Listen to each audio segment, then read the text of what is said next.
J'ai quand même là une bonne tranche de vie pendant laquelle j'ai gravi des montagnes, quoi. Aujourd'hui, avec la boîte, on fait 6 millions de chiffre d'affaires. Et quand j'étais par exemple sur des marchés, que je tenais un stand, je voyais le stand d'à côté qui vendait des chocolats et celui de droite qui vendait des biscuits, je sais pas, à la framboise. Et que moi j'avais mon truc vert et que les gens ils passaient à côté. Ils regardaient, ils se disaient non merci.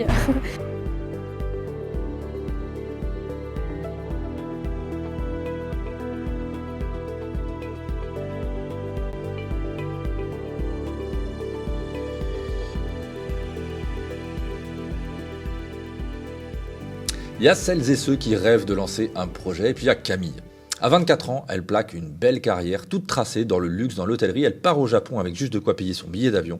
Elle enchaîne des petits boulots en auberge de jeunesse. Elle passe ses jours en off à faire du porte-à-porte dans des plantations de thé. De cette obsession un peu folle pour une poudre verte qui est méconnue, le matcha, est née Anatae, une marque qui fait aujourd'hui plusieurs millions de chiffres d'affaires, une équipe, des emplois, une communauté de clients à la recherche d'un produit de grande qualité, biologique, et une entrepreneuse ambitieuse que vous allez découvrir. Et ce que j'aime dans l'histoire de Camille, c'est pas seulement la réussite business extraordinaire qu'elle a eue, c'est un peu le côté candide au départ qui est devenu une véritable force ensuite. Et puis c'est la vision long terme sur un produit bio, honnête, propre, dans un marché qui est saturé de poudre low cost. Et c'est aussi le courage de dire tout haut, même si aujourd'hui tout se passe bien, l'entrepreneuriat, les premières années, ça a été une véritable corvée. Dans cet épisode, on va parler de comment on passe d'un job qui n'a plus de sens à un projet qui nous obsède au point de traverser la planète, comment on tient 3 ans avant de se payer 1 euro de salaire, sans romantiser tout ce chemin, comment on construit aussi une marque qui va refuser le greenwashing, qui n'a pas peur de la croissance aussi quelque part, et puisque ça coûte vraiment, humainement, mentalement, de faire exister une entreprise qui respecte le vivant comme celle-ci. Il y a ceux qui parlent, il y a ceux qui sermonnent, il y a ceux qui jugent, et puis il y a ceux qui font. Et bienvenue dans Entrepreneurs du Vivant, le podcast de celles et ceux qui régénèrent la planète et les humains. Et ici, on tente de construire le monde d'après sans renier nos ambitions, sans renier notre humour, sans renier notre liberté, sans sacrifier notre compte en banque aussi. Pas de greenwashing, pas de dogme, pas de discours moralisateur non plus ou culpabilisant. Bon, on veut rendre les modèles respectueux du vivant durables pour qu'ils prennent la place des modèles pourris. On est nature, on est simplement des femmes et des hommes qui passent à l'action. Et donc aujourd'hui, je reçois Camille Becerra, qui est fondatrice d'Anatae Matcha. On va parler de thé, bien entendu, mais surtout de courage, de persévérance. Et puis aussi un peu de ce grand mensonge qu'on raconte beaucoup aux entrepreneurs, que la liberté, c'est tout de suite maintenant. Non, ça se travaille, ça prend du temps. Je suis Benjamin et t'écoutes Entrepreneur du Vivant. Je te souhaite une excellente écoute.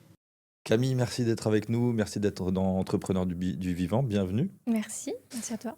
Je suis très impatient, comme j'imagine tout le monde, de découvrir ton parcours qui est quand même assez inspirant, et j'ai pas mal de questions à te poser.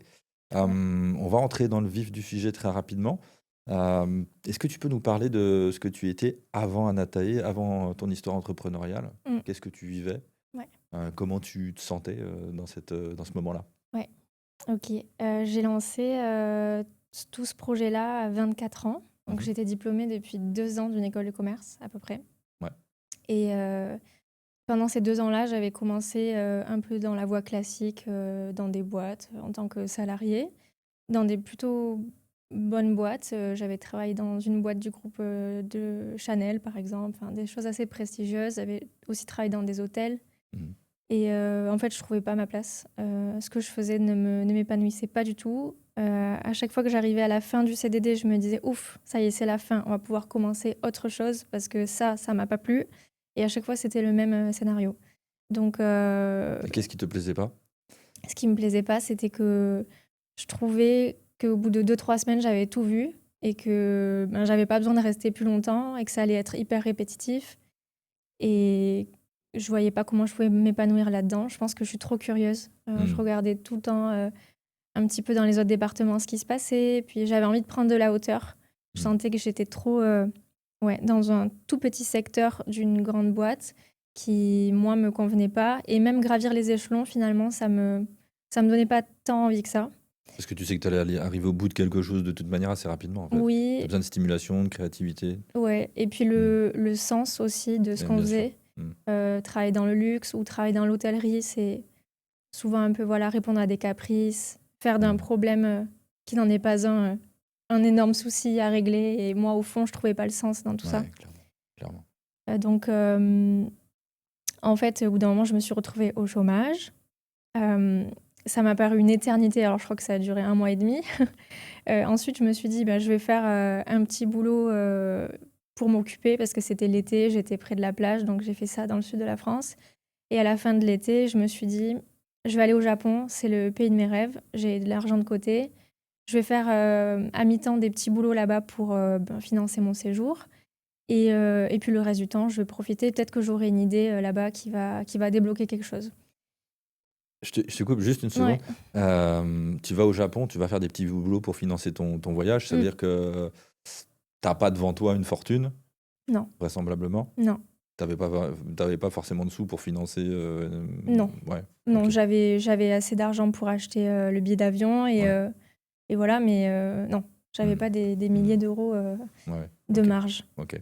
et en fait aussi, pendant, un de mes stages, dans un hôtel 5 étoiles à Hong Kong, pendant mes études, j'avais découvert le thé matcha qui là-bas était, très répandu. C'était une saveur très répandue, même si c'est un thé japonais. Il y en avait beaucoup à Hong Kong déjà il y a 7 8 ans. Non, plus que ça du coup. Il y a une dizaine d'années. Mhm. Et ça m'avait marqué, ce thé. Je me disais, mais c'est un thé, c'est la même plante que le thé que l'on connaît en France, mais il est différent parce qu'il est réduit en poudre. Hmm. Donc il a un goût bien plus particulier et il a plus de bienfaits puisque on mange le thé quand on consomme la tasse, Mhm. alors que d'habitude on ne fait que le tremper, l'infuser, puis finalement on le jette. Ça, je trouvais ça intéressant et ça avait planté une petite graine dans ma tête. Et je me suis dit, le Japon, c'est le pays du thé matcha. Donc, j'y suis pas allée pour ça, à ce moment-là. Mais quand même, c'était un peu dans le fond de Ouais, ma ça traînait tête. un petit peu Ouais. derrière. Mhm. Et quand je suis arrivée là-bas, au bout du 2e jour, j'étais déjà obsédée par le projet parce que ça y est, j'ai vu le thé matcha partout. Et je me suis dit, mais en fait, c'est ça que je vais faire de mon temps libre. Parce que les petits boulots, j'avais prévu de les faire à mi-temps. Et donc, j'ai fait ça. J'ai essayé de grouper mes heures de travail.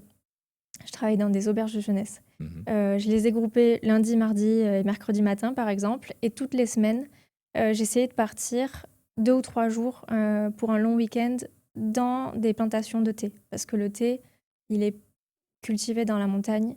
Et moi, j'étais plutôt dans des villes. Mhm. Donc, il fallait à chaque fois que je parte.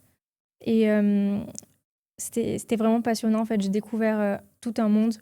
Le domaine du thé, c'est un peu comparable au domaine du vin en France, si je peux donner une image. Et donc là, j'ai rencontré plein d'agriculteurs, j'ai fait du porte-à-porte.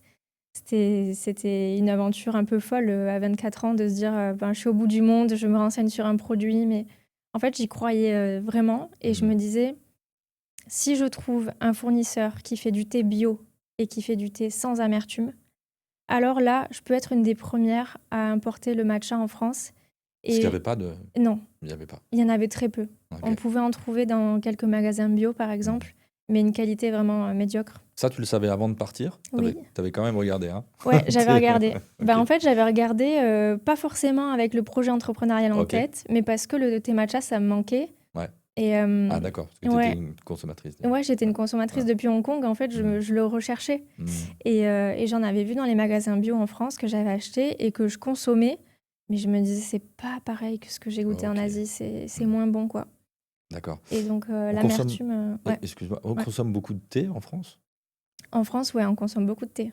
Ouais. C'est quelque chose qui est, j'imagine, énorme. Le café est peut-être devant, mais. Oui, Et donc, quelque part, il y a quand même un marché qui est énorme. bah oui. Et donc, il y a une part de marché aussi à prendre, Mmh, étant donné que le produit est complètement différent, amène mmh. aussi une différence. Déjà, il n'y a pas de, comme tu dis, tu jettes pas L'infusion, ouais. voilà, il n'y a pas d'infusion, tu manges le produit. Et Mmh. en termes de bienfaits, ça amène quoi le matcha? Bah, en fait, le matcha, c'est un thé qui est dans la catégorie des thés verts. Mhm. Les thés verts, c'est les thés qui sont issus, pas tout le temps le cas, mais globalement, de la récolte du printemps. Mhm. Parce qu'en fait, tous les thés que l'on connaît sont issus de la même plante. Ce qui fait la différence entre un thé vert, un thé noir, un thé blanc, ça va être surtout la période de récolte, Mhm. donc la saison, et ce qu'on fait de ces feuilles une fois qu'on les a récoltées. Est-ce qu'on va les griller, les moudre, les passer à la vapeur, etc.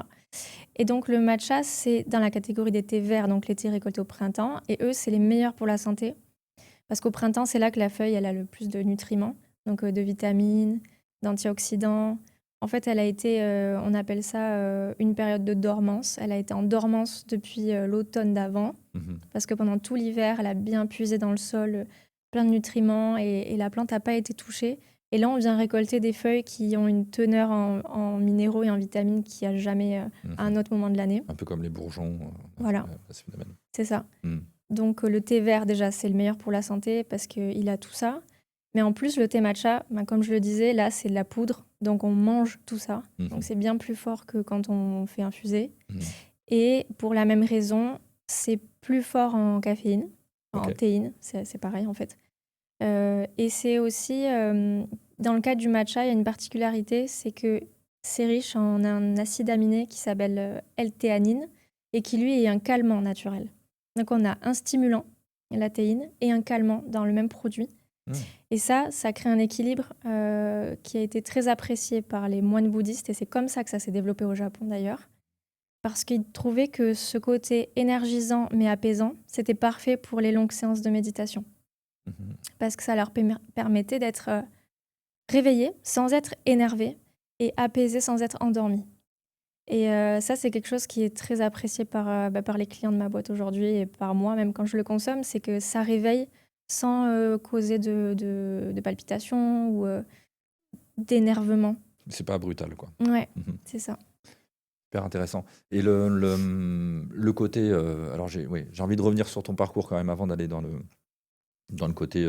Bien fait. Bien fait, et puis aussi, quelque part, le thé, j'imagine, tu prenais l'exemple du vin. Le vin, c'est une culture qui subit le plus de pesticides avec la pomme, je pense, en France. Le thé, j'imagine que c'est bien, c'est pas mal aussi. Je suis pas un grand spécialiste du domaine. Et là, toi, tu avais une recherche d'un produit qui était fait correctement. Oui. Et ça, on va y revenir. Néanmoins, sur ton parcours, quand tu es en départ vers le Japon, moi, ce qui m'intéresse quand même, c'est que parce qu'il y a notre audience est concernée aussi par ça, c'est que tu es dans une situation où tu sais pas ce qui va se passer. Tu pars à l'aveuglette, tu pars à l'aventure, en plus tu pars seul, assez jeune, au Japon. Bon, c'est quand même un pays où on est tranquille, on prend pas trop de risques, mais quand même, c'est quand même une belle aventure. Et comment t'es à ce moment-là? Tu te dis pas, oh là là, mais qu'est-ce que je fais? Je suis folle, je pars à l'aventure n'importe comment, ou tu es plutôt en mode aventurière, j'y vais En fait, à ce moment-là, même si ma mère est désespérée par mon sujet, elle se dit: «Oh là là, mais on est passé de chômage, petit boulot, maintenant elle va au bout du monde». Enfin, elle se disait: «Où on va, quoi?» Mais moi, j'étais vraiment dans mon truc, surtout à partir du moment où j'ai eu l'idée pour le matcha. Là, j'étais assez confiante, en fait. Je me disais: «Si je trouve le bon produit», et ça, c'était vraiment ma condition première, parce qu'il fallait que je trouve le bon produit qui me donnerait la force et la foi, en fait, en ma boîte derrière. Si je trouve le bon produit, c'est-à-dire un thé matcha sans amertume, parce que je savais que l'amertume pouvait bloquer en France, et un produit bio, parce que j'avais 24 ans, mais ça commençait pour moi à être important de consommer bio, notamment au moment de mettre un produit sur le marché. Je voyais une certaine responsabilité, parce que c'est quelque chose que les gens vont consommer. Donc, je pensais à la nature au Japon et je pensais aussi à la santé des futurs consommateurs. Je me disais, si je trouve sans amertume et bio, ben là, j'aurai assez de confiance en mon produit pour être peut-être une des premières à importer le thé matcha en France. Et j'étais obsédée et avec une confiance assez spéciale en mon projet, en fait. Je voyais bien les étapes. Je commençais à voir un petit peu aussi des marques qui se développaient sur Instagram. Et je me disais, ça, c'est un outil qui est à ma portée. Je pense que je sais m'en servir. Je pense que je peux arriver à construire une communauté avec mon histoire, en parlant de ce thé novateur, de ses bienfaits. Je me disais, moi, je suis la cliente cible de cette marque qui va peut-être naître. Et j'adore le produit pour plein de raisons.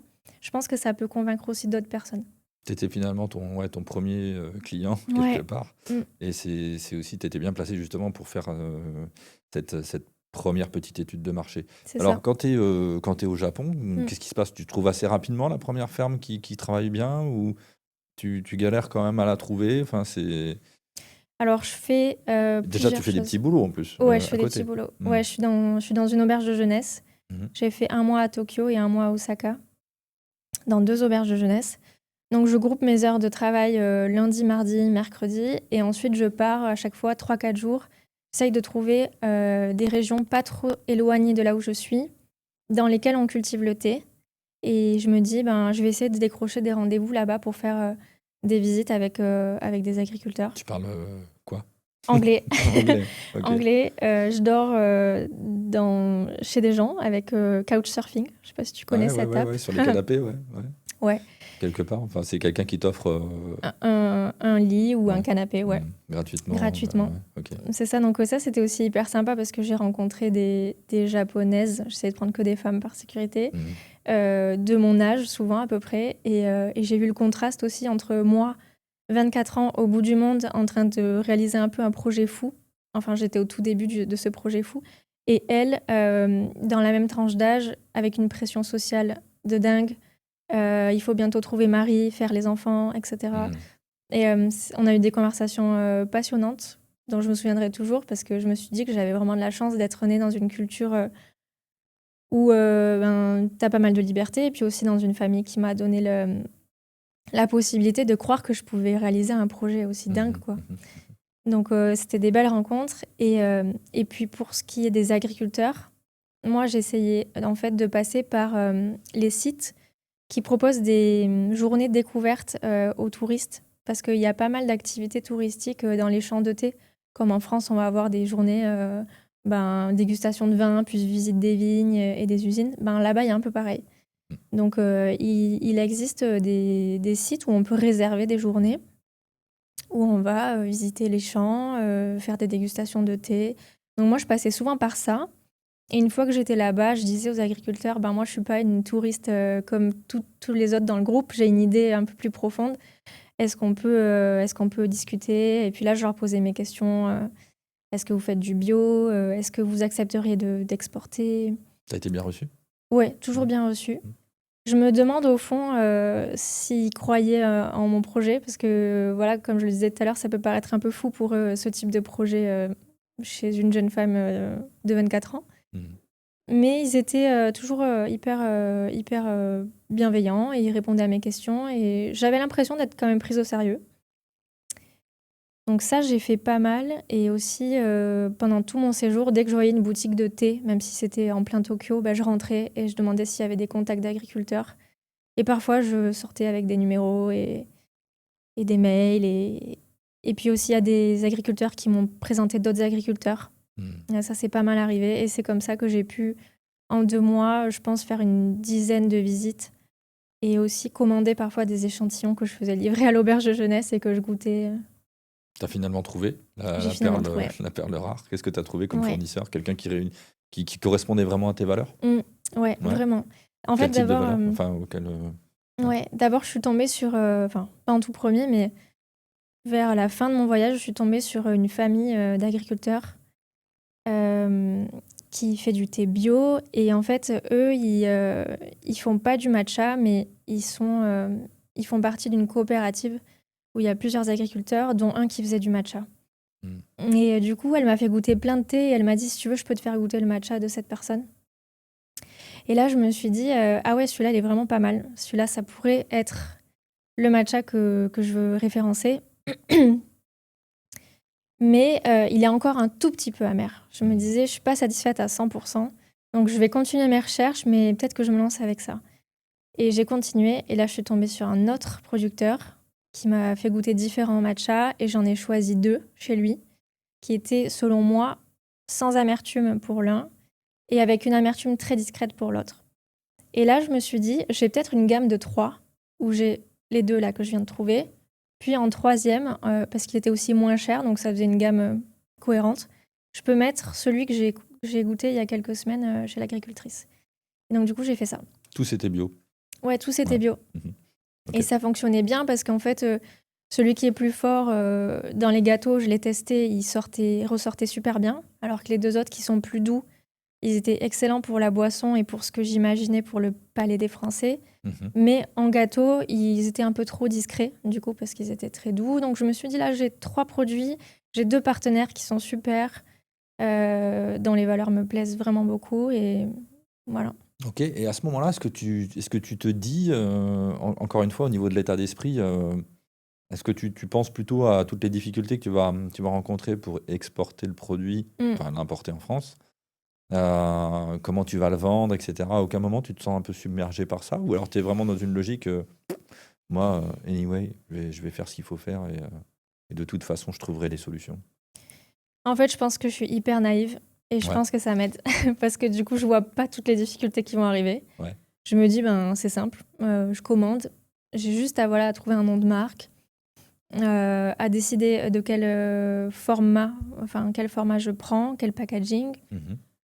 En fait, ça m'amusait. Je me disais, ça va être sympa, c'est un travail créatif.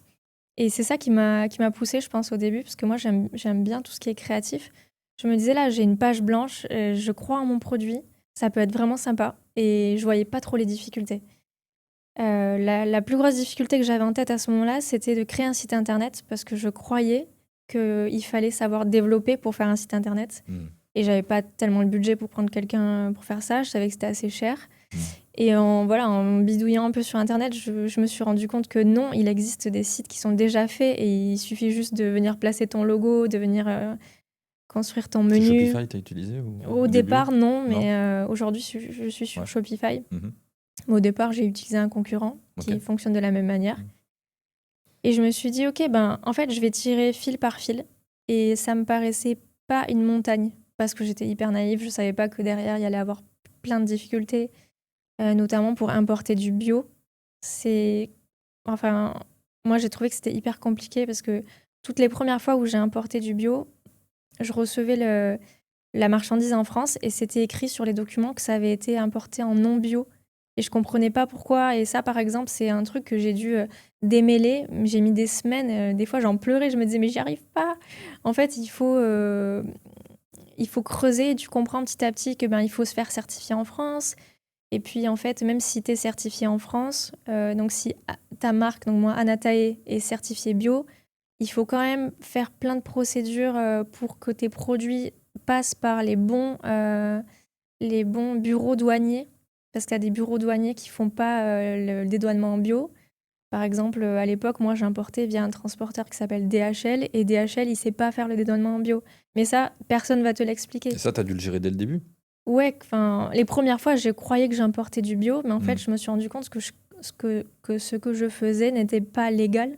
Parce que même D'accord. si le produit il est bio là-bas, que moi je suis bio en France, je fais pas de la bonne manière l'importation.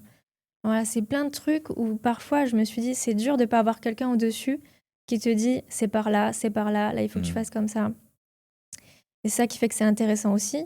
Ouais. Mais c'est vrai que toutes ces difficultés-là, je les avais pas en tête. Je me disais, ben, j'ai un produit bio, je l'importe, il est bio. Enfin, Et je le revends sans problème, ouais. bah ouais. Là, imaginons, bon, le fournisseur a été trouvé, tu es rentré en France. Les premières étapes, ça a été quoi? Ça a été justement de démêler tout ça?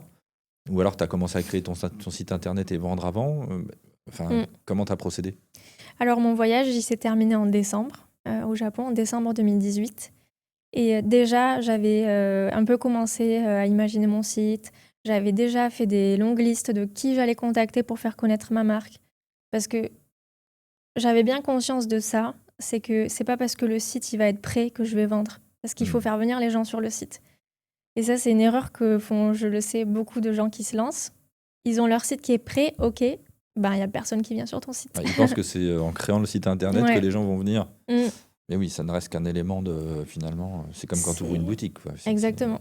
Et encore, dans la boutique, tu as Oui, des gens qui t'as passent des dans gens la qui rue. passent, Ouais. exact, exact. Donc, en fait, ce que j'ai fait au départ, c'est que déjà au Japon, avant même de lancer concrètement la marque, j'ai préparé un peu mon plan. Je me suis dit, bon, ok, je vais faire tel format. J'ai commencé un peu à calculer mes prix parce que les agriculteurs m'avaient donné des prix.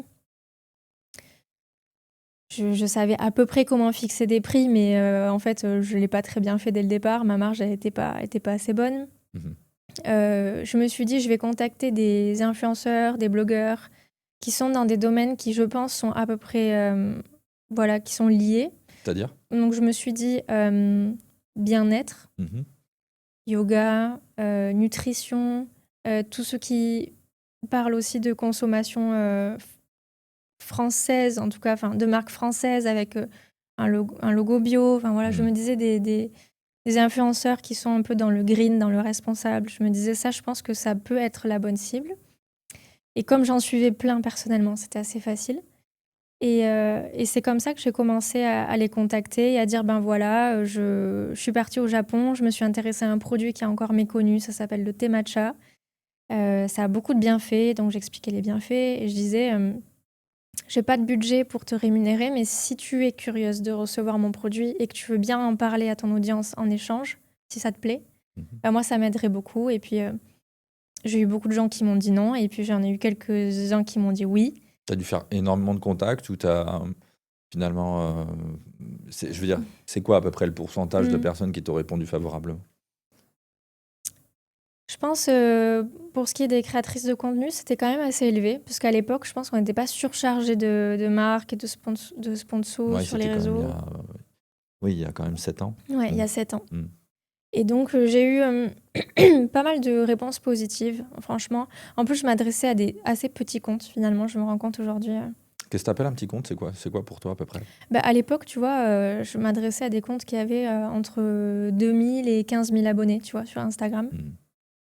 Aujourd'hui, je trouve que c'est tout petit, mais je sais pas. À l'époque, j'ai fait ça. Peut-être que je me disais que les plus gros allaient pas me répondre ou que j'avais pas le budget. Je sais plus quelle était vraiment ma logique. Ça me paraît logique. Ouais. Mais ça a suffi, tu vois, à faire grandir l'audience petit à petit. Donc, je reviens en France en décembre. Je passe 4 mois à faire un petit boulot quand même pour avoir de l'argent et à rédiger des articles de blog parce qu'en fait, je savais déjà que je lançais sur le marché un produit qui était méconnu et que j'allais avoir plein de questions et que au lieu de répondre à chaque fois à chaque personne, ça serait bien que je puisse envoyer un lien avec la réponse à la question. Donc, comment préparer le matcha? Qu'est-ce que le matcha? Quels sont les bienfaits du matcha? Ça te permet d'être référencé correctement aussi. Et ouais, ça, je le savais pas trop, mais j'ai été une des premières à traiter ce sujet tous les jours, quoi. Donc, Google l'a repéré, donc ça, c'était super pour la suite. Et donc, j'ai rédigé des articles, j'ai finalisé mon site, j'ai contacté quelqu'un pour me faire des étiquettes produits que j'avais un peu imaginées, mais voilà, c'est pas mon métier, donc je lui ai dit j'aimerais bien qu'il y ait ça là, ça là, ça là, puis elle m'a fait un joli design. C'est difficile à trouver, ça, quelqu'un qui travaille un peu ton branding, tes étiquettes? Non, ça a été je OK? trouve pas. Ouais. Pas de souci particulier. Ouais, ça a Tu te sers de quoi comme plateforme quand tu cherches des gens comme ça? Ou comme moyen? Moi, c'était quelqu'un de la vraie vie qui m'avait recommandé quelqu'un. Ouais. Recommandation. C'est ça. D'accord. Au départ, de toute façon, je connaissais à peu près rien de ce qui se faisait, des bonnes pratiques. Donc, ça s'est fait comme ça parce qu'on m'a recommandé quelqu'un. Ouais. OK. Et j'ai pu ouvrir mon site le 1er avril, donc 4-5 mois après mon retour. Et en fait, tu vois, je stockais dans mon 14 mètres carrés à Paris. C'était vraiment une époque rigolote parce que... Je te stoppe juste 2 secondes dans ta vidéo pour te parler de quelque chose qui est important. Je m'appelle Benjamin Broustet, j'ai créé plusieurs entreprises régénératrices de la planète et des humains ces 15 dernières années. Je suis notamment le fondateur d'Ecopreneur, de Permaculture Design, d'une entreprise dans la gestion de l'eau et de l'éco-construction. Et si tu regardes cette vidéo, c'est peut-être que tu cherches du sens dans ton quotidien en lançant pourquoi pas une entreprise à impact pour la planète et les humains. Peut-être que tu n'as pas encore d'idée, peut-être que tu ignores par où commencer, ou alors tu l'as peut-être déjà lancé cette entreprise, mais elle peine à devenir rentable ou à passer au niveau supérieur. Donc si tu es dans ce cas-là, je t'invite à t'inscrire à mon prochain webinaire dans lequel tu vas apprendre comment l'écopreneuriat peut créer un style de vie avec plus de sens, d'autonomie, de liberté, les clés pour trouver une niche utile, alignée à tes valeurs et rémunératrices, les 4 étapes indispensables pour bâtir un business durable et générer un revenu stable. Tu cliques juste en dessous dans la description pour t'inscrire. Allez, je te laisse continuer la vidéo. À plus tard. J'étais dans mon truc à fond, quoi. Heureusement, je vendais tout petits produits, donc ça prenait pas énormément d'espace, mais j'étais dans ce tout petit studio et puis j'ai ouvert mon site et j'ai dû attendre quand même le 11 avril pour recevoir ma première commande. Donc c'était un peu long. Alors, le site, un peu de branding, l'import des matériaux, enfin des matériaux, pardon, des produits. Comment tu finances ça? Parce qu'il a quand même fallu mettre un peu d'argent sur la table, malgré tout. Et si tu es à l'aise avec les chiffres, ça t'estimes à peu près à combien le lancement de l'activité et comment tu finances? Je suis à l'aise et c'est même pas une estimation, c'est exact. C'est que moi, j'avais 14 000 € de côté à cet âge-là. Déjà bravo, parce que c'est 24 ans. Ouais, après, franchement, j'ai pas de mérite. C'était surtout des cadeaux de famille, etc. Tu vois que j'avais sur un compte depuis l'enfance. D'accord. Et c'était... Tu aurais pu les dépenser autrement, malgré tout. En fait, je m'étais toujours dit ce sera pour ma première maison ou ma première voiture. Et bon, il se trouve que j'avais pas dû le dépenser jusque-là. J'avais pas eu besoin. Mm.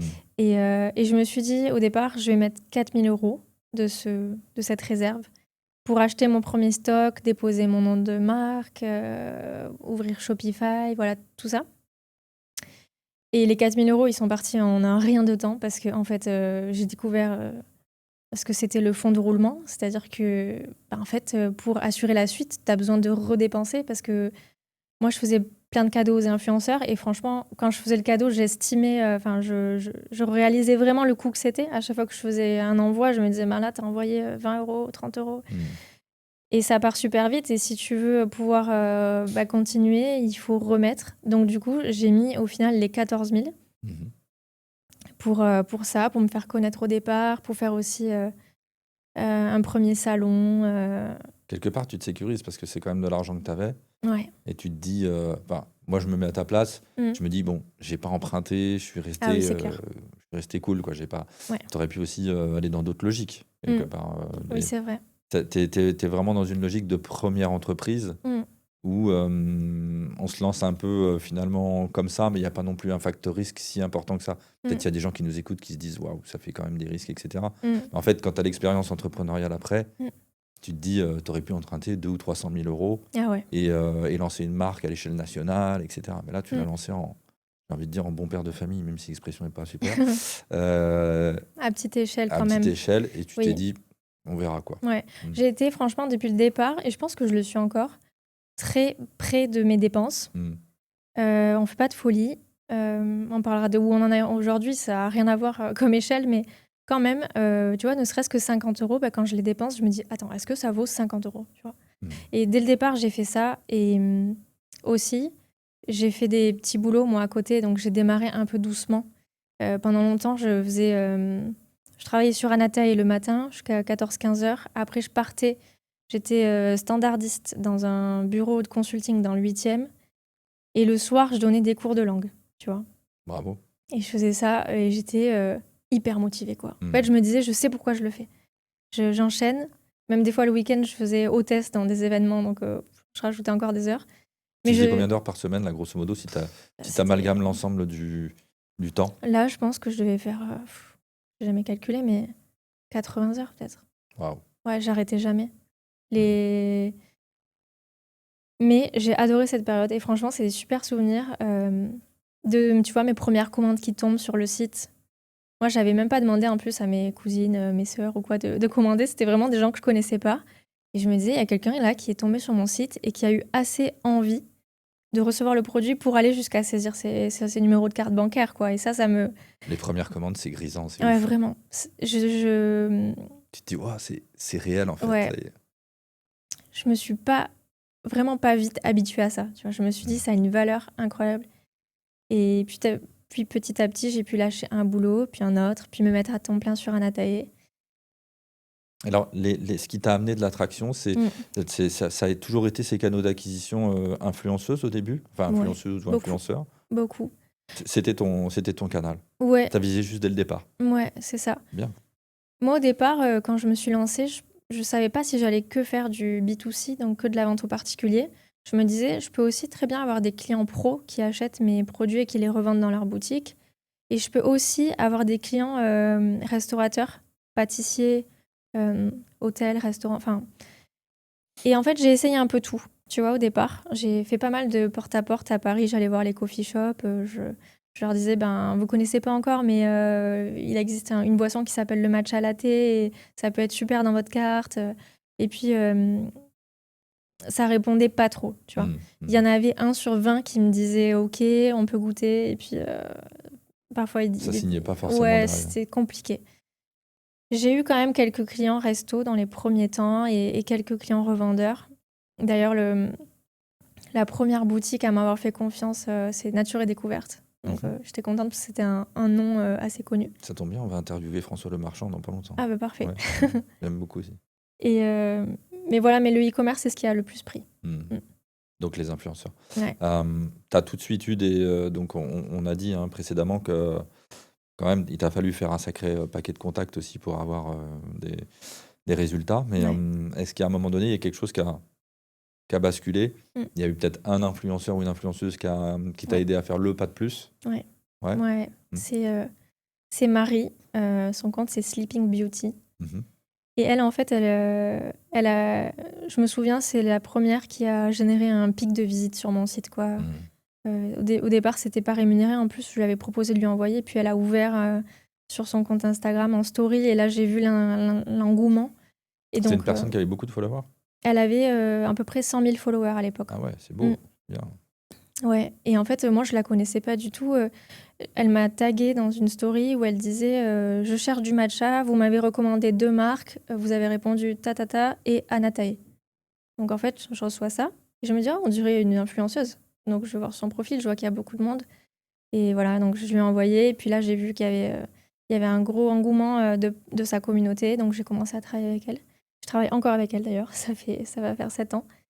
Et c'est là que j'ai compris que quand tu tapais juste dans la bonne communauté, ben, tu gagnais beaucoup de temps, quoi. Mhm. C'est quoi taper juste dans la bonne communauté? Tu te poses quoi comme question maintenant que tu sais avec le recul? C'est les grands principes que tu transférerais, enfin que tu pourrais transmettre éventuellement. En fait, pour ce qui est de l'influence, moi, je pense qu'une bonne stratégie, c'est d'avoir des influenceurs de toute taille, déjà. Mhm. Parce qu'en fait, ça n'a pas le même effet. Les plus petits, ils vont être parfois ils vont avoir plus d'influence, finalement, sur leur audience, parce que leur audience leur fait confiance. Leur audience les croit. Et les plus gros, ça va être de la visibilité, mais leur audience ne les croit pas forcément, parce que leur audience est parfois là un peu par curiosité, par voyeurisme. Mhm. Et aussi, leur audience sait qu'ils sont rémunérés souvent très cher et que du coup, c'est plus peut-être très Il y a moins de authentique. crédibilité. Mm. Ouais. Je comprends. Donc, cette taille de profil-là, c'est un peu entre les deux et c'est super bien. Mais il faut avoir de tout, je pense. Et nous, on essaye de prendre des personnes qui se montrent, qui montrent leur tête. Ça fait une vraie différence. Par exemple, les comptes qui montrent que des plats, des assiettes et tout, ça marche pas trop, de notre expérience. Et puis, les comptes qui se montrent assez authentiques, les personnes qui se montrent assez authentiques, qui vont pouvoir se montrer dans des moments où elles ont des soucis. Voilà, ça crée un attachement de l'audience et ça crée un petit peu plus de confiance aussi. Ok. Ouais. Ok, je comprends.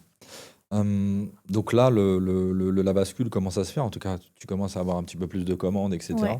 Comment ça se passe dans ton quotidien? Donc, tu peux te libérer de tes jobs alimentaires, entre parenthèses. Oui. Donc là, j'imagine que c'est une sacrée victoire. Ouais, c'est trop bien. Ça se passe comment, là, ces moments-là? Moi, je suis trop contente parce que, en fait, j'ai jamais eu d'extrêmement grandes ambitions avec Anatae. Je me suis dit, moi, je vais importer un produit, je vais le revendre et je vais vivre de cette marge. Mais je me suis jamais dit, je vais employer des gens, je vais faire. Tu te voyais solopreneuse. Ouais, je me voyais solo. Pour moi, j'étais auto-entrepreneur. Ouais. Et en fait, pas du tout. En fait, petit à petit, j'ai été surchargée par le travail. Et donc, j'ai pris un logisticien qui a commencé à stocker mes produits, les expédier. J'ai pris une freelance pour m'aider au service client. Et puis après, j'ai embauché petit à petit une personne, puis 2, puis 3, puis on est 9 aujourd'hui. Enfin, on est peut-être même 10. Et on travaille avec en plus plein de freelances, plein d'agences. Donc, c'est arrivé un peu petit à petit, si tu veux. J'ai pas eu comme certains une étoile polaire et je me suis dit je vais là-bas. Non, c'est à chaque fois, oh, je fais ça, ok, je fais ça. Ok, la prochaine étape, c'est ça, ok. Et en fait, tu vois, il y a encore 2 ans, je pense que je pouvais te dire, moi, mon ambition, c'est pas qu'on soit 10 chez Anatae. En fait, on y est, tu vois.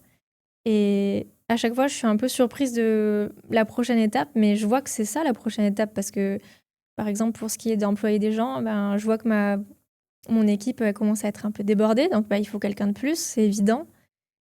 Et de fil en aiguille, on arrive là où on arrive. Mais, tu évolues toi-même aussi là-dedans. mais beaucoup. Quand tu commences bien sûr à Ouais. recruter, etc., tu te heurtes parfois aussi à des problématiques humaines. Ah bah ouais. Comment tu découvres tout ça? Les premiers recrutements, les premiers moments où tu manages, t'étais peut-être pas habitué à ça non plus. Non, pas du tout. Ça se passe comment pour toi? Ça se passe super bien, franchement. J'ai de la chance. Pour l'instant, j'ai pas eu de gros problèmes, de gros clashs, de démissions ou autre. C'est peut-être pas dû qu'à la chance. Ouais, Il y a bah, peut-être autre chose derrière. ouais.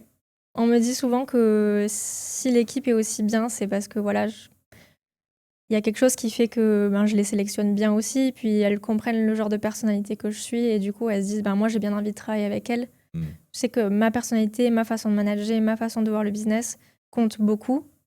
On a un système assez particulier, on est pour l'instant que des femmes, mais tout un télétravail C'est avec... volontaire ouais, c'est Ouais, volontaire. En ouais. fait, la première que j'ai embauchée, elle habitait pas dans la même ville que moi. Mhm. Et Non, mais le côté que des femmes, ah, que des femmes? Non, ça s'est présenté comme ça. ouais, Hmm. on n'a pas beaucoup de candidatures hommes, donc voilà. Ok, ok.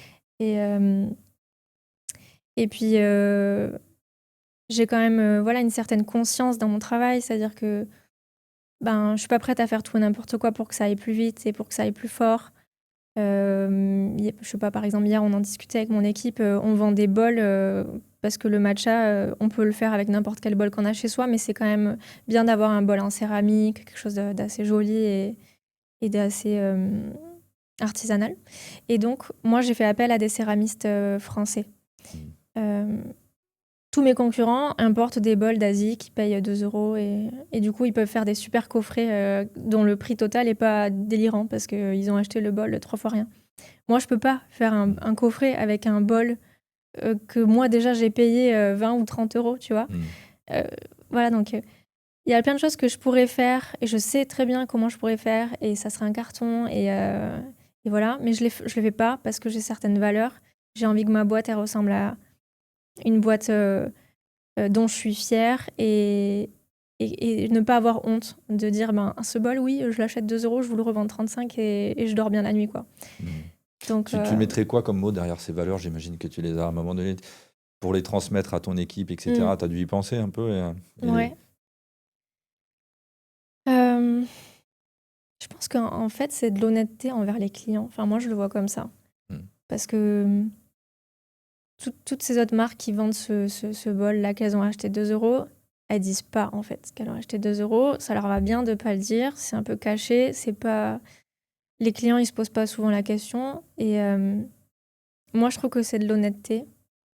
Euh, Après, c'est de la conscience aussi. Comme je disais, bien dormir la nuit, pour moi, Hmm. c'est... Hmm. Alors, je suis pas parfaite, hein, comme j'ai une entreprise, je Je connais pollue. personne de parfait. Ouais, voilà. Quand tu as une entreprise, tu pollues, forcément. Hmm. Ben, Hmm. si t'étais pas là, il y aurait moins de... Voilà. Mais j'essaye de limiter les impacts négatifs. Et je pense que... ben, on parlait un petit peu plus tôt de recherche de sens dans son travail. Ça aide beaucoup à recruter les bonnes personnes. Parce que du coup, elles se reconnaissent dans ces choix-là et elles comprennent très bien bah, pourquoi nous, on l'a pas, le coffret complet à 60 euros, quoi. Hmm. Ouais, je comprends. Mm. Tu l'expliques. Ouais. Et tu dis que tu essayes de réduire un peu les impacts négatifs et que tu essayes de faire mieux. C'est quoi, par exemple, que tu peux, que tu peux citer? Qu'est-ce que tu mets en place? Qu'est-ce que tu essayes de faire pour... Mm.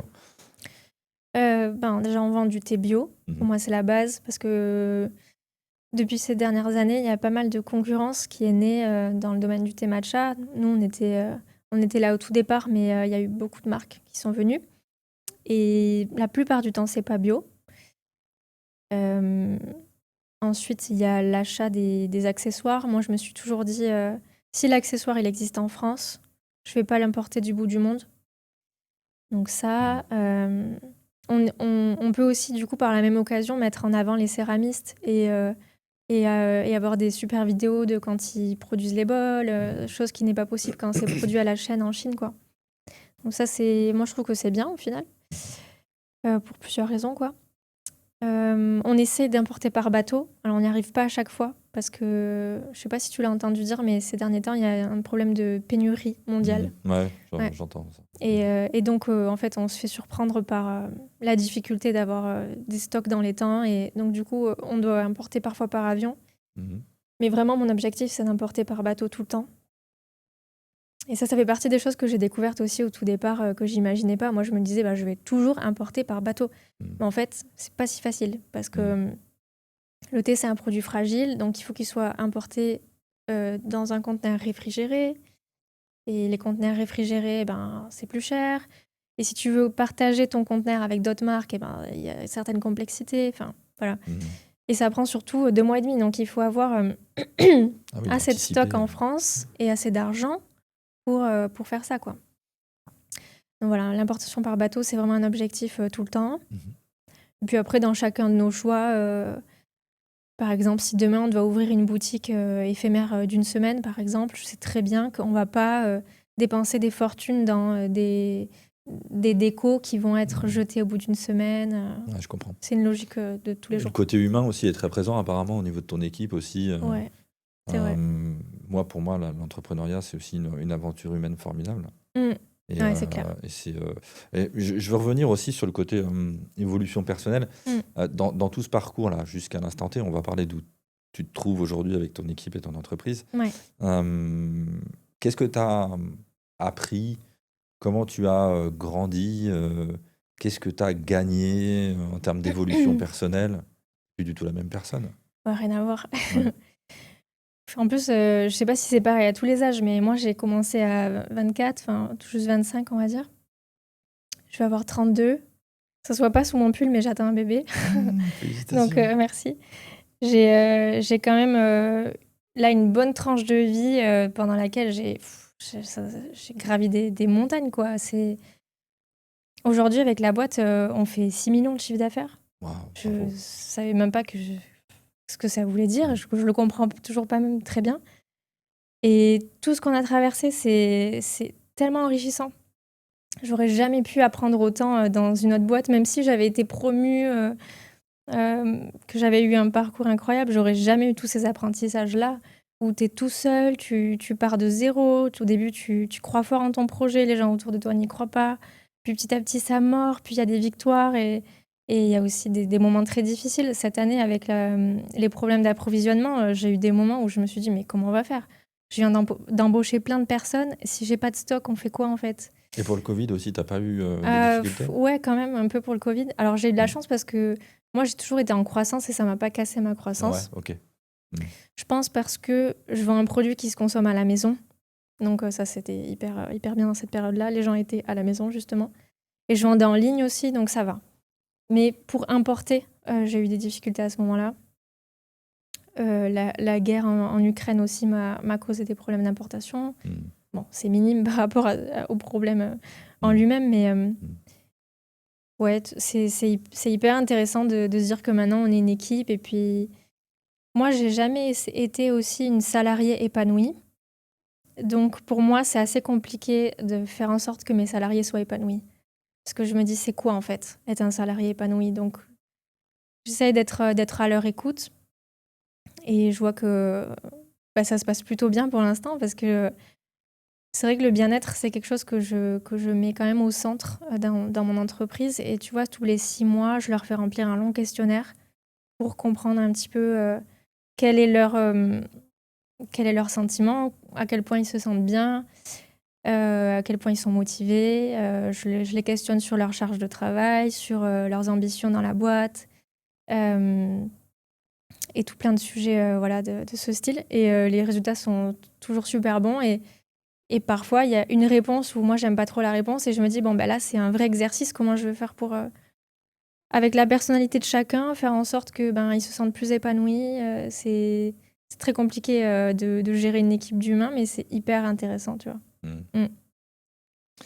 Sur toi, tu as appris quoi dans tout ce parcours entrepreneurial?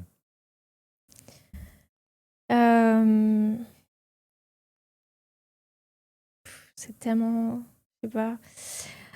Il s'est passé tellement de choses.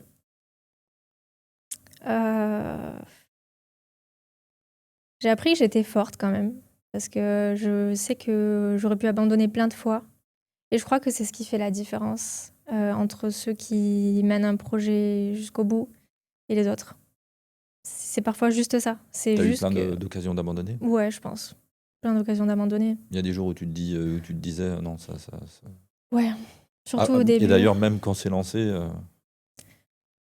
C'était surtout au début, je pense. Surtout au début. Parce que, tu vois, je vendais un produit qui était méconnu et qui était pas très ragoûtant. En fait, quand tu connais pas, c'est quand même un peu une soupe verte, quoi. Et quand j'étais, par exemple, sur des marchés, que je tenais un stand et que je voyais, je raconte souvent ça, mais je voyais le stand d'à côté qui vendait des chocolats et celui de droite qui vendait des biscuits, je sais pas, à la framboise. et que moi, j'avais mon truc vert et que les gens, ils passaient à côté. Ils regardaient, ils se disaient non, merci. Il y a eu des moments un peu de solitude, tu vois, où je me suis dit, allez, j'y crois, je lâche rien. Euh, en plus, c'est des journées éprouvantes. Je sais pas si tu as déjà dans ton parcours tenu des stands, mais tu répètes la même chose 40 000 fois, puis tu te prends des vents et T'as du rejet, t'as tu du vis des rejet. choses. Après, t'as plus d'eau, tu dois aller remplir ta bouilloire, puis après, t'es tout seul, tu as envie d'aller aux toilettes. Enfin, c'est des stress, des stress et des journées Il a fallu très, combien de temps très pour que tu te éprouvantes. dises waouh, ça y est, ouf, c'est Mm. enfin ok quoi. Combien d'années, combien de mois? Enfin, je pense que ça se compte peut-être en années, non? Ouais, je pense. Bah, en fait, moi, j'ai mis beaucoup de temps à me payer parce Mm. que je réinvestissais à chaque fois dans la boîte. Et puis, voilà. Et puis ma mère m'a aidée aussi pendant quelques mois à faire une transition entre le moment où j'avais plus de chômage et j'avais même plus de RSA. Mais en même temps, je sentais que c'était un peu prématuré pour me verser un salaire. Et le premier virement que j'ai fait de Anatae vers Camille Becerra, j'ai pleuré, je crois. Je me disais, c'est fou, j'ai fait un nombre incalculable de virements depuis ce compte, mais jamais vers moi, quoi. Ouais, Et dingue, hein. là, je me suis dit, ça y est, je vis de mon activité. On est très nombreux à mettre beaucoup de temps avant de se rémunérer, hein. Ouais. Moi, ça a été pareil. J'ai d'abord employé des gens Mm. qui, eux, étaient rémunérés avant moi-même me rémunérer. Ben, moi aussi. T'étais Ouais. dans le même cas, ouais. Ouais, moi Ouais, aussi, ouais. Et je crois. il se passe combien de temps entre le voyage au Japon et ce virement? C'est ça que j'aimerais bien savoir. Pour mesurer, si tu veux, la Mm. détermination Je pense qu'il que se tu passe as dû... 3 ans. 3 ans. Ouais, je pense. Pendant 3 ans, Ouais.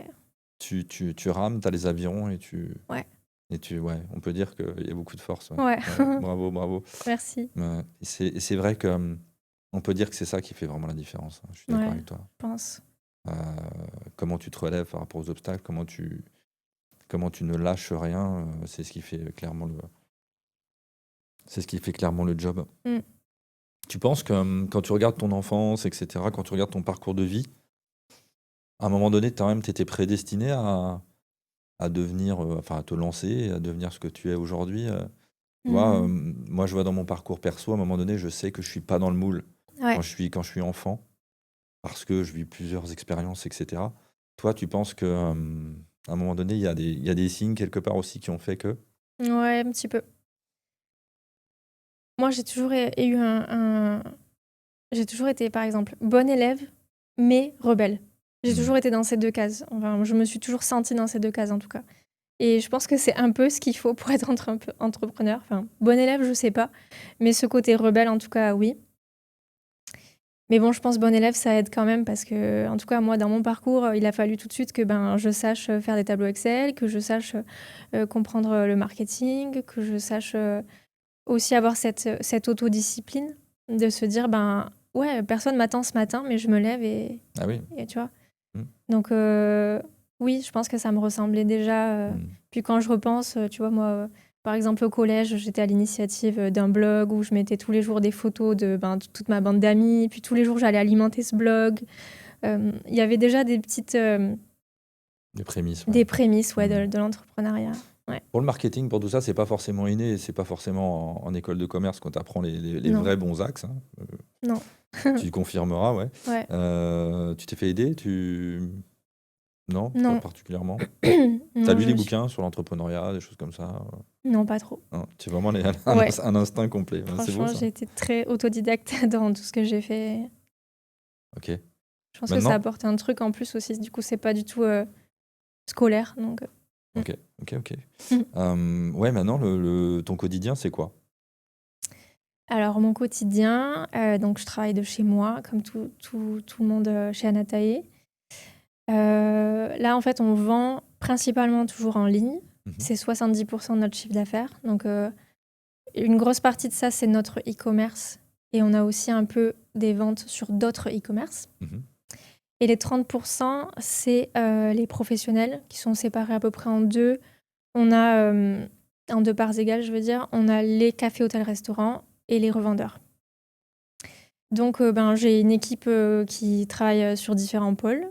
Donc, il y a le pôle B2B, il y a le pôle e-commerce. Il y a beaucoup aussi de création de contenu qui nourrit un peu les deux. Parce qu'on est sur un produit très visuel et les gens ont vraiment beaucoup besoin d'être accompagnée sur des tutos de préparation, des recettes. Donc, la création de contenu, c'est très présent chez nous. Donc, je manage toutes ces personnes. Moi, je m'occupe principalement de l'aspect financier et de la suite, donc le développement du catalogue Ok. et des relations avec les fournisseurs, toujours les deux mêmes fournisseurs. Ah oui, Euh, toujours les deux mêmes. ouais, toujours les deux mêmes. Super, Mm, excellent. voilà. T'as un peu plus de temps pour ta vie personnelle, j'imagine. Ouais, T'es j'ai plus à plus de temps. 80 heures par semaine. Non, non, non. D'où le Il bébé. on va dire qu'il y a 3 ans à peu près, j'ai commencé à prendre mes week-ends. Ouais. Et en fait, c'est à peu près là où j'ai embauché. Hmm.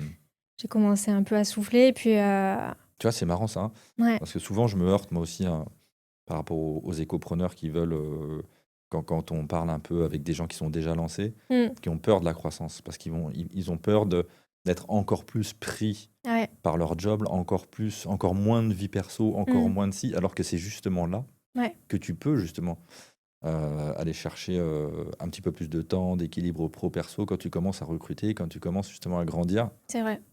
C'est contre-intuitif, mais c'est là que tu vas commencer, après une certaine phase où tu as structuré une petite équipe et que tu es Mm, OK, c'est là que tu vas commencer à pouvoir justement te libérer du temps. ouais. Mais il n'y a pas si longtemps, j'avais encore cette croyance pour moi, pour la suite. Tu vois, quand on faisait 3 millions, je me disais, ben, quand on en fera 6, je vais retourner sous l'eau. Hmm. Mais non, Ah oui, non, parce que tu as appris à déléguer. C'est vraiment un effort de tous les jours. Je sais pas si tu l'as ressenti comme ça aussi, mais complètement. 50 000 fois, je me dis non, ça, tu le fais pas toi, tu le fais faire. Hmm. Parce que ta valeur, elle est pas là. Et c'est tous les jours, tous les jours, tous les jours, sur ma to-do, je prends un truc et je me dis non, ça, c'est pas sur ta to-do, tu le mets sur quelqu'un d'autre.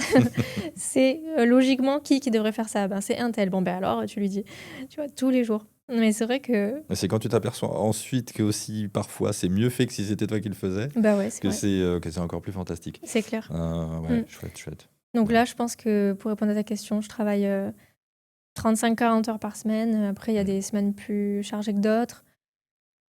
Mais je pense que j'ai une vie totalement équilibrée. Et même si ça tourne toujours quand tu es en off, parce que parfois il y a des soucis. Alors, c'est pas tous les jours que je vais être hyper préoccupée par Anatae. J'ai dépassé ce stade d'être obsédée et d'y penser même plusieurs fois par jour le week-end et tout ça. Non, j'y suis plus vraiment. Mais par contre, quand il y a des soucis, par exemple, quand il y a une personne dans mon entreprise qui a un souci, ou qu'il y a des soucis d'approvisionnement, là, c'est vrai que même sur le temps off, ça continue de tourner, mais bon, c'est comme ça. Ok, Mm. ok. C'est en chemin. C'est en Ouais. chemin. Mm. C'est quoi l'avenir d'Anatae aujourd'hui? J'imagine qu'il y a plein de projets. Ouais, il y a plein de projets. Plutôt développement des offres, plutôt des nouveaux canaux d'acquisition, plutôt un peu de tout. Plutôt développement des offres. Mhm. Même si le thé matcha, ça reste notre produit phare, j'ai quand même, avec le petit coup de chaud qu'on a eu cette année, je me suis quand même dit qu'il fallait se diversifier davantage. Donc ça fait déjà plusieurs années qu'on vend des thés qui sont pas du thé matcha, mais qui sont des thés aussi produits par mes fournisseurs. Mhm. Mais là, on va encore plus pousser ce trait-là pour avoir, par exemple, des thés à infuser, tu vois. Mhm. Des thés à infuser dans des petits, peut-être des petits sachets individuels comme on connaît, Mhm. pour pouvoir adresser à des cibles un peu différentes comme les hôtels, les salles d'attente. Voilà. Il y a plein de choses qu'on peut faire avec des petits sachets individuels, donc on travaille sur ça. Et développer le B2B aussi, qui occupe 30% aujourd'hui du chiffre d'affaires, mais qui est très prometteur. Donc là, on embauche quelqu'un pour étoffer ce pôle-là. Et puis franchement, c'est de la restructuration permanente, quoi. On a fait x2 cette année, donc on est quand même dans un tourbillon là où, même si on ne fait pas de gros projets, on est bien occupé et je pense que c'est bien de ne pas aller trop vite aussi. Et ton avenir à toi, plus personnel? Mm. J'imagine que tu viens de me Ouais, dire qu'il va oui, être assez occupé d'ici peu de temps. c'est ça. Donc ça va être la phase plutôt perso, retour sur Ouais, toi, ta famille, c'est ça. pendant Mm. un certain temps. Tu crois que tu vas lancer de nouveaux projets? Tu relanceras une entreprise ou tu vas plutôt te concentrer sur le développement d'Anatae? Est-ce que tu as Ouais. ce que je veux dire, est-ce que tu commences à avoir le goût de relancer un projet de zéro. Est-ce que tu aimes ça déjà? Mm. Moi, j'adore ça personnellement. Ouais, j'aime ça. La question, c'est plus en termes de place mentale et de temps, tout simplement. Donc, je pense que si un jour... Faut que tu aies trouvé ton alter ego sur un atelier pour te remplacer Ouais, éventuellement exactement. pour pouvoir le faire. C'est ce que j'allais dire. J'allais dire si un jour je vends, mais je suis pas trop sûre de vendre, mais si un jour je trouve quelqu'un qui prend ma place, ouais, je pense que je lancerai autre chose. Mais pour l'instant, ça m'amuse encore assez. Et je pense qu'il y a beaucoup de challenges et qu'on est peut-être qu'au début de l'aventure, parce que le thé matcha, c'est pas une mode, là on peut le dire, ça s'est bien installé. Je parlais des matcha latte dans les coffee shops tout à l'heure. Quand j'ai commencé il y a 7 ans, ça intéressait personne. Et maintenant, un coffee shop qui n'a pas de matcha latte, c'est bizarre. Je sais pas si tu as remarqué, mais tu vois. Donc, je trouve que c'est intéressant et je pense qu'on est loin d'avoir fait tout ce qu'on pouvait faire d'intéressant et de challengeant. Après, voilà, au mois d'avril, normalement, j'aurai une petite fille. Je te le souhaite. Ouais, donc... Ton bonheur. Ouais, donc il va falloir que... je vois ce que ça fait sur moi parce que j'ai vu aussi plein de femmes devenir maman et là, avoir un sens des priorités complètement chamboulé et en fait, leur entreprise, elle la voit plus de la même manière. Soit ça les remotive, soit ça fait qu'en fait, elles n'ont plus envie. J'ai vu pas mal d'histoires comme ça où il y a de gros impacts. Donc, j'espère ne pas trop être chamboulée. Mais de toute façon, je prendrai le temps d'accueillir le bébé et puis ensuite de m'y remettre. Enfin, c'est comme ça que je l'imagine, quoi. Super. C'est quoi pour toi, on va avant de clôturer, le plus gros mensonge qu'on raconte aux entrepreneurs aujourd'hui? C'est rigolo. Que c'est la liberté. Ouais.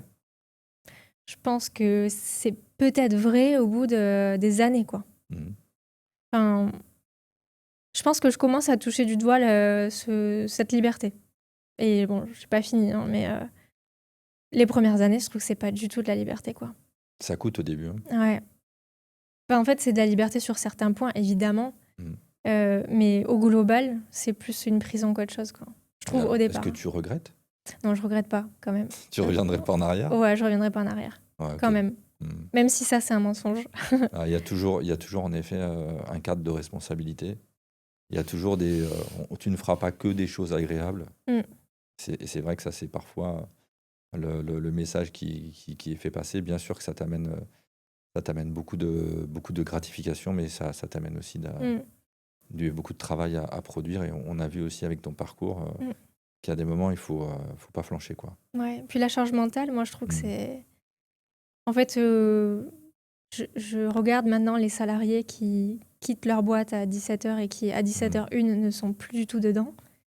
Je me dis, mais c'est un confort que j'aurais plus, quoi. La liberté, tu vas vraiment arriver dans la phase de la liberté, à mon sens, hein, si je peux me permettre. Là, tu penses? Quand tu vas avoir trouvé vraiment comme je disais tout à l'heure, ton alter ego, la personne qui est capable de vraiment te suppléer à 70-80%. C'est là que tu touches vraiment le... J'imagine. Waouh. Et je te le souhaite, ça va arriver. De toute façon, tu vas être obligé. Ouais, c'est ça. Je vais être obligée. Ok, écoute, Camille, c'était vraiment très, très impressionnant ou inspirant, en tout cas, ton parcours. Merci. Tu as fait preuve de beaucoup de courage, beaucoup d'authenticité aussi. Merci.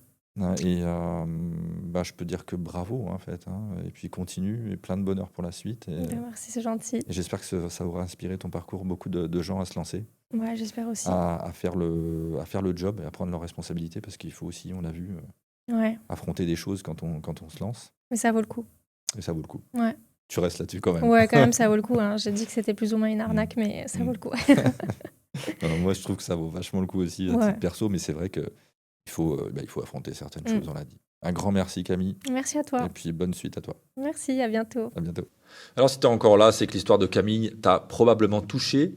Peut-être que tu t'es reconnu dans ce moment où tu ne trouves plus ta place dans le salariat, où chaque fin de CDD ressemble plus à un soupir de soulagement qu'à une promesse d'avenir. Et peut-être que tu as, toi aussi, une petite obsession que personne ne comprend vraiment. Un truc qui ressemble peut-être à une soupe verte sur un stand de marché pendant que tout le monde se jette sur les chocolats du voisin. Et ce que nous montre Camille, c'est plusieurs choses qui sont très simples, mais qui ne sont pas toujours faciles à vivre en vrai. On peut partir au Japon sans plan béton, avec juste un billet d'avion, beaucoup de curiosité, qu'on peut mettre 3 ans à se verser son premier salaire, et pourtant continuer à avancer jusqu'à arriver à faire un chiffre d'affaires de 6 millions d'euros aujourd'hui sans renoncer à ses valeurs, en payant correctement les producteurs, en bossant avec des céramistes plutôt qu'avec des bols chinois à je ne sais combien, en ayant une équipe correctement rémunérée et épanouie, et surtout que l'entrepreneuriat, c'est pas une échappatoire magique vers la liberté. Au début, c'est souvent l'inverse, c'est souvent dur, mais cette difficulté, on l'a choisie pour avoir une chance un jour de construire une liberté qui a du sens. Parce qu'à force de travail, de persévérance, de détermination, et bien ce résultat, on l'obtient. Alors j'ai une question pour toi, qu'est-ce que tu es prêt à assumer vraiment? Les nuits de doute? Les salons où personne s'arrête sur ton stand? Les 3 ans sans salaire? Tout ça en échange de la possibilité un jour de regarder ton projet et de te dire « ça, je l'ai fait sans tricher avec mes valeurs et je l'ai obtenu grâce à ma détermination ». Si cet épisode avec Camille t'a inspiré, fais-lui un cadeau simple. Partage cet épisode à une personne qui a besoin d'entendre que c'est normal de ramer au début, mais que ça peut en valoir la peine au bout. Et si tu veux continuer à nourrir ton propre chemin d'écopreneur, à créer un business qui régénère la planète et la vie, eh bien tu trouveras en description tous les liens pour suivre Camille, découvrir Anatae et rejoindre l'écosystème écopreneur. Merci d'avoir passé ce moment avec nous. Merci à Camille pour ta transparence et ton courage. Et toi surtout, rappelle-toi, il y a ceux qui parlent, il y a ceux qui sermonnent, il y a ceux qui jugent et il y a ceux qui font. À bientôt dans Entrepreneurs du Vivant. Ciao.